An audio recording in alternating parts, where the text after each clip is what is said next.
Hopefully my connection will come back. Oh my goodness. Oh, here, I'm going to put on my Wi-Fi and see if that makes a difference. Hello. Hi. Hopefully my internet will be better. Hi, everybody. Hello, hello. All right. I'm going to give everybody a few minutes to hop on live. Make sure everything's going well. Also make sure that I'm in the right group. Make sure. Hopefully this is recording because I see that my internet is not good. All right, cool. Looks like I'm live and people are starting to hop on. Cool. All right, guys. Hi, everybody. My name is Mickey Boker, for those of you who don't know me, and I have been on Team Uproar for 3 years now in a week, which is crazy to me because I still feel like a baby coach and that I'm still learning so much in the business. But when I look back to how much I've grown and learned and how much I've overcome in the business, it really is quite amazing how much I've learned, through this opportunity. And I'm so excited to share with you guys something that I'm really passionate about and something that I have a lot of fun with. And pretty much the main reason why I even started coaching was to take better photos, to be an influencer, and to really have like a show-stopping page to really capture people's imagination and inspire other people to be the best versions of themselves. And so just a little bit of background about me, if you don't know already. I know that I've spoken on a couple of calls before, but just in case you haven't heard it, I'm originally from the Chicago suburbs, and I haven't lived there in a while now. I'm actually living abroad in Tel Aviv, Israel, and I've been here for about 8 years. And when I first started doing this business, I did not even have a Facebook page, and I had 33 followers on Instagram. I considered myself a not photogenic person. I still consider myself a not photogenic person, which is kind of funny to say because a lot of people look at my page and are like, oh my God, you photograph so well. But that took a lot of work. And if you saw my page from when I first started to what it is today, there is a lot of changes. There's been a lot of growth. I was very, very insecure. Hi, Allie. Hi, everybody who's hopping on. And Lauren's on. Hi. What was I saying? Oh, so when I first started, I really looked scared in a lot of my photos. I felt weird. I felt awkward. I didn't know how, I didn't really know how to take a good picture, but the rules of engagement back in those days were a little bit different. Hi, Taylor. You had to post 3 to 5 times a day on Instagram if you wanted to grow your account. And now if you want to grow your account, you also need to take into account, IG stories, live TV, IGTV, all of those things also, help you grow your page. And you just need to post one quality photo a day. And that photo needs to be absolutely scroll stopping, because there's so many people on Instagram now and there's so much garbage on Instagram. I just scroll and I see, hi Arnold. I see so much stuff on Instagram. And if you want to be seen and if you want people to actually stop and look at your photo and read your caption more, because it's not only about the photo, right? It's what we're saying in our caption that's more important. You have to have quality content. And so that's something that I've really made it a focus in my business to get good at, because I was living abroad doing this, I knew that I needed to have an absolutely amazing social media, and I knew that that was something that I needed to get better at. And so what I want to talk to you guys today is the process that I've gone through to take better photos. You may look at my page and think that it all looks, so effortless, but don't get me wrong, there's a lot of effort that goes into it, and there's a lot of research, and I've educated myself, and there's a lot of different things that I think that a lot of people don't do themselves justice in trying to get better at. So that's what I want to take you guys through, is my process on how you go from starting to taking amazing photos every single time. And the kind of photos that you take with your family where you're like doing awkward, cheesy photos are not the kind of photos that should be on your feed. Like that's, you know, everyday kind of photos, but you really need to have level, like next level pictures on there. So, you know, just doing normal photos isn't going to cut it if you want to get people's attention on Instagram now, or on any platform. Really, it has to be quality, because there are so many people trying to do this and you want to stand out and set apart. So the kind of vibe and the energy that you're channeling, taking an amazing photo for your brand, is going to be a totally different vibe than you taking a picture with your friends and family. And for like, when I still take photos with like my friends and family, I still do like cheesy poses and I have like a big smile, you know, and I don't necessarily look like this Instagram star. But when I'm taking photos for, you know, my page, for my brand, I'm channeling a totally different energy. And I want to help you guys tap into that same energy that I do, so that you can take better photos too. So the first step, and this is, I kind of broke it down to a couple of different steps. I have my notes over here, so I hope you guys don't mind. So the first thing is you got to do personal development, because to take a great photo and to look really good in a photo, you have to feel it within.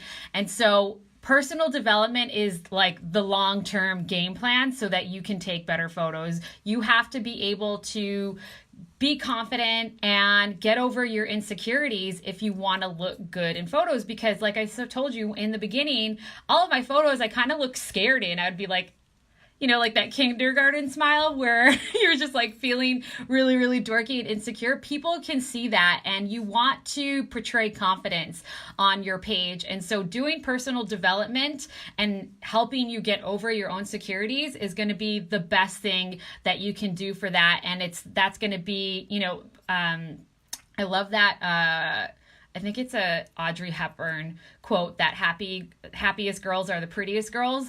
And so you need to work on your inner happiness, because it's less about what you're doing and more about how you're feeling. That is going to come across on a good picture. So the next thing that you need to do is, the next step would be figuring out a theme. And I'm not talking about like what 3 things you want your brand to be.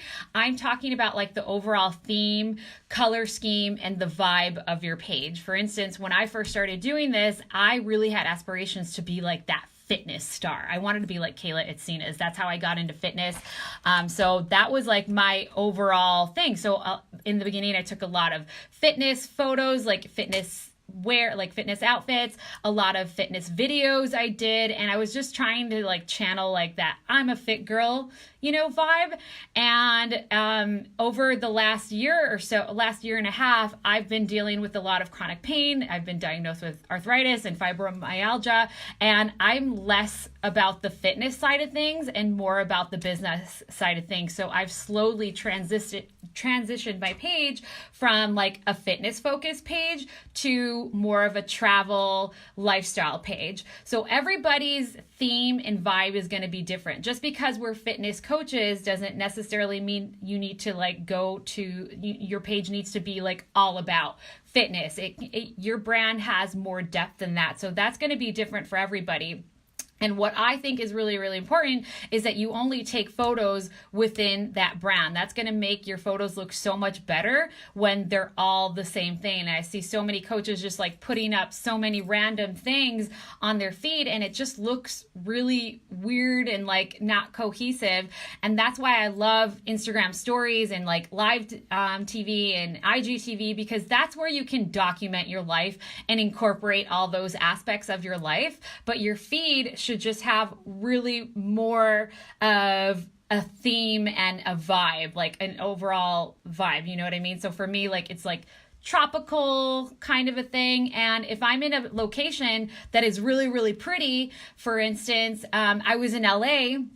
We were in downtown LA, and I didn't really take a lot of photos there because my page isn't really about, you know, city living or downtown or like that city vibe. And so even though like it was absolutely incredible and I could have taken a million photos, I didn't bother putting any of that on my feed because it just didn't fit the overall vibe of my page. So that's something that I think that people need to get better at, is understanding what kinds of things should be on their page and what shouldn't be on their page, and kind of curating it more to be, you know, what you you want people to feel when they get to your page. And then the next thing that I want to like talk about is like your inspiration, like how to get inspired. And I think that a lot of people do this right, but there's a couple of things that I've done to keep myself inspired. And the first thing is you have to, once you figure out like your overall theme and like vibe that you want to put on your page, then go and look for other influencers or large pages that are channeling that same look and feel, not necessarily other Beachbody coaches. Like I really think that you should be like out of the Beachbody world. Definitely other people that are killing it in their space, like 1 million+ followers. I always say this, like 500,000 to 1 million+ followers. Those are the people that I feel like you should be trying to get tips from, because we want to grow our page exponentially, right? So what you want to pay attention to on those pages are they taking more selfies? What are their backgrounds like? What are their color schemes like? What are the lighting in their photos? Because like some people like darker photos, some people like brighter photos or more colorful photos. Pay attention to their poses, pay attention to the depth of their poses. Like, are they up close? Are they taking more selfies? Are they taking, pictures from far away? Are they like just a couple of feet away from the camera? There's usually a look and feel to like the kinds of poses that they do as well. And so you want to start thinking about how you can recreate those kinds of same poses in your own page, and start thinking about the places that you can go and take photos at, because we get so stuck in like just taking photos in our house or in our backyard. But really the fun of what we do is that we can go anywhere and work from anywhere. And so you should start being more open-minded about places to take photos, and also thinking about kinds of and also looking at the props that they're using, not necessarily like fitness stuff, but like other props, and I'll get more into that later. But what you want to do is you want to start saving content on Instagram and start curating a mood board basically. And the more that you save photos of like poses, backgrounds, props, you want to like collect all these things, Instagram will start to understand the kinds of photos that you're looking for, and it's going to push that all to your explore page. When I open up my explore page, it's all stuff that I could be saving, because it's all like lifestyle kinds of things and very, very tropical photos. So Instagram is like now like giving me all of that information. But back in the day, before I had curated like an awesome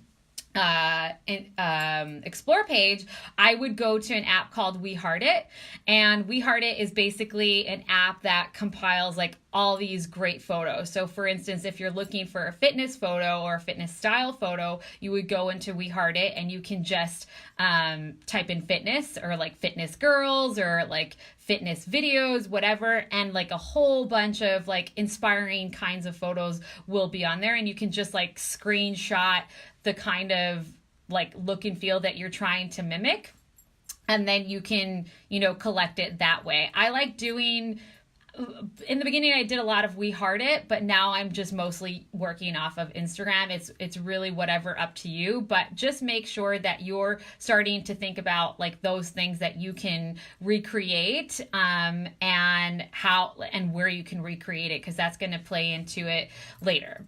And then this is the part that so many people I feel like are afraid to do, and it's educating yourself and start practicing in the mirror. I went to YouTube and I just started Googling and YouTubing how to look good in photos, how to take a good picture, how to take a selfie. There's this girl called Sorel Amour who like has a ton of videos on how to take like advanced selfies, and she tells you like her process and how to flex and how like what angles look good. And so if you're like if you're curvier or if you're skinny, like how you should be angling your body. And what you do is you just practice in the mirror. So what I'll do is I'll like put these YouTube videos on and I'm watching them do it, and then I have a mirror here in my office and I'll just stand in front of the mirror and start looking at myself doing this stuff. And the reason why you need to practice doing it is not because you're super vain, is because most of these poses that photograph beautifully feel really awkward in real life. And if you've ever done we just did a ton of photo shoots on the Success Club trip, and it was like really, really funny, because I'm like telling the girls, I'm like, put your, pop your butt back or pop your leg this way. And you're practicing, and it feels really, really weird because it's an awkward position to actually stand in, but that's what it's going to come across really, really nice in a photo. So that's why you want to practice, so that when you are in front of the camera, you know exactly how to pop your hip or how to angle yourself towards the camera or angle away from the camera. You want to really put in that time and effort so that when you do it, it doesn't take you so much time in front of the camera, because in the beginning, it's going to take you a lot of time to do it, and you're going to have to practice and stuff. But if you do it more at home before like you're actually at a photo shoot or actually in a photo like location, it's going to feel so much better. Even though, and also if you get like stage fright, if you're in a location where people are watching you, you're going to feel okay like doing these awkward poses, because like the look and feel that you're going for when you get there. So after you've done your research and you've practiced your poses and you've done, like a ton of binge watching of how to look good on YouTube videos, how to look good in photos on YouTube, then you can actually go and take the photos. And what I do is I batch content creation days. I used to take one photo a day, and that wastes so much freaking time. What you should be doing every single day is inviting in your business and creating like content, as in writing the captions and really, connecting with people. You should only be taking photos once or twice a month. And I'll explain to you how we do this. And I think that Angie is probably taught this, but I really, really thoroughly believe in content creation days. Like I pretty much only do a couple a year now, because when I do take photos, I take hundreds of photos. And when I say hundreds, I mean like hundreds of photos. You do it all at once so that you're not wasting time daily, because people think that taking a photo is, your job, but your job is not really, it's engaging with people. And so in the beginning, I would do like 1 or 2 days a month, schedule them, and, fit them into your planner. Either go with a trusted friend, go with a group of friends, people that are going to hype you up, that are going to be patient with you and make you feel good about yourself. If you're feeling like insecure around that person, then maybe they're not the best person to take photos. And in the beginning, I just had a tripod and a what is it called? Like a Bluetooth remote.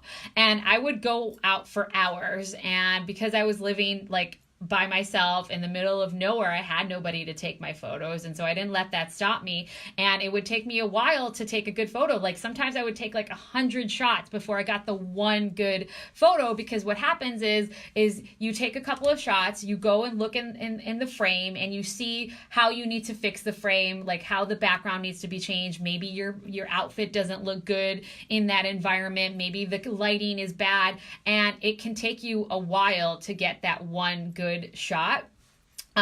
You guys, I see that there's questions, and I see that there's comments. I'll read through them later, because I'll get like sidetracked if I try to keep up with your comments. So sometimes, like especially if you're not feeling good about like bringing somebody, a tripod and a Bluetooth remote is just as good as, having somebody take a photo. And you guys, I literally take 90% of my photos on my phone. Like I have a DSLR camera. We went on the Success Club trip. I used it once. And the only reason why we used it is because we were taking nighttime photos. And that's the only thing that I feel like my camera isn't good at, is taking nighttime photos. But honestly, the best photos are at sunset, and really pretty outdoorsy locations. I love to take pictures in gardens and stuff. If you live in a cold climate area, I would suggest going to a mall and learning how to frame a shot. You can definitely take photos where store front signs and things are not in the photo, but you have to just be really, really specific about the background. It really depends on the theme of your page, but you can make it work even if you live in a cold weather climate. And there's tons of cool pages that are killing it with taking like outdoor winter photos and stuff. And I know that now is the time that is like irrelevant for that kind of information, but don't let cold weather climates stop you from, batching content in really cool locations. And I feel like that's like the perfect excuse to go and live your best life. And, there are probably a million places that I lived in Chicago that I could have driven to and wanted to go and see that I never made time to, that would have been like amazing for photos, but I like never did it. But like those content creation days are the perfect days to go and venture off and do those things that you always say that you want to do, that you never do. Those are great days to go and take photos. When you go, make sure you give yourself 2 to 3 hours. Don't rush the process. Like I said, it's going to take you a while to take, to get in the groove and to take a good photo. So just like be patient with it. Bring like 10 to 20 outfits with you. Do your hair, do your makeup, whatever makes you feel your best. I see so many people taking sweaty selfies and they're like, I look so bad. I'm like, well, why do you do that? Like, I feel disgusting when I just when I just did my workout. So I'm not going to like show up in like a sweaty selfie because it doesn't make me feel good. And so it's going to be a different energy that I'm channeling. And so that's why it's so important to do your hair and your makeup, to make you feel good, not necessarily to make you look good, but so that you feel good. And it's worth it, to like go and get your hair done, or maybe have a friend go and do your hair and just look absolutely perfect. Do your lashes, whatever it is, like take the time and effort, because you're going to be doing this, just a few times a month anyway. And then don't forget the props. My favorite props are like drinks. I don't even drink, but like on the Success Club trip, I was just like, whoever was near me, I'm like, who has a drink? And I would just like take somebody's drink. So if you see me posting a drink, it's usually somebody else's drink, but it just looks pretty, Also, I love hats, seashells, nature, flowers, flower crowns, fruit, food. There are like so many different things that you can use as props, and that's what helps you feel better. Because especially if you don't know what to do with your hands and you always feel awkward with your hands, if you're holding something or looking at something, it makes the photo that much more natural when you do that. So, like that's like my biggest thing is just like be patient with yourself, go and check it, and get in a good mood, like put on good music, maybe bring a Bluetooth speaker and maybe have a drink or something, but have fun, relax, and feel good. I like to pretend that I'm like a reality TV star that's like, is so full of themselves and just like totally in the moment and having a good time, because when you're feeling really, really good, you're going to just take that much better of a quality of photo. And so if you're by yourself, you need to cheer yourself on and channel your inner goddess. That scene in Austin Powers where it's like, rawr, you're a tiger. Do those kinds of fun things with yourself and bring people along with you that is going to do the same for you. If you have friends that are like, just like fangirling over you and just think you're the best ever, bring them along and tell them like, egg me on, tell me I look good, or tell me, how to fix my pose. And it'll be really, really fun for you to do that if you are, pumping yourself up instead of being like, oh, I feel awkward, I don't know what to do. But if you're telling yourself the opposite, you're going to channel that really good energy to get a really, really good photo. So my last tip for you guys is just the more that you do it, the better that you're going to get at it. I really, really believe that you should be doing this at least once or twice a month. And then you'll only have to do it like once in a while if you get really, really good at taking a lot of photos and being patient with yourself and having lots of different things to choose from. And that way you're not wasting time every single day taking like that one photo, and your editing process is going to be super easy too, because if you like use presets, you can just put that one filter on those photos because they were all taken like similarly, like in the same space or area, then it's going to be less work in the editing process too. So I hope that was helpful to you guys. I'm going to scroll back now and see. Yes, hype man. That was the word that I was looking for. Thank you, Chelsea. I'm going to look back and see if there's any questions, but if you have any questions, you can let me know. I feel like this stuff is kind of self-explanatory, but also people like need to like give themselves permission to feel good about taking photos. So I give you guys permission to feel good, to take photos, and to, channel that reality TV star in yourself so that you feel really, really good taking photos. Okay, there were no questions, I think. If you guys do have questions, you can always comment below here, and I will come in here in the next couple of days and just follow up with the comments and stuff. But thank you guys, everybody who hopped on live. I really, really appreciate it. Hope that this was helpful, and I hope that you guys have fun. Schedule one this weekend. Already get doing it. If you have local coaches in your area, go and do this for each other. You guys will have so much more fun, and it's a very cost-effective way to get really, really good photos too. So love you guys. Mwah. Have a great day.